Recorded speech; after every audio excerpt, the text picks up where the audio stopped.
Hi guys, this is Amit. I am from AAD. Today I explain about biggest number between two numbers.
For giving our number, write input and the first number.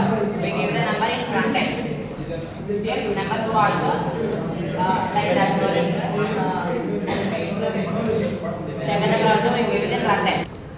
Here we checking the numbers. What are we giving? Number 1,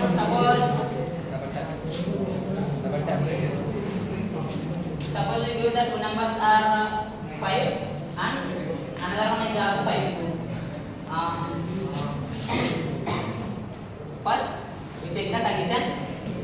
What? Number 1 and number 2. Number 1 is greater than number 2. Number 1 is 5 and greater than number 2 is 5. The condition is false. So, this condition, this statement is not executed. Next we check the else condition. Number 2 is greater than number 1. Number 2 is 5. Here number 2 is 5 and number 1 is 5. The condition here also the condition is false. This is also not executed. And the final output is given numbers are both numbers are equal.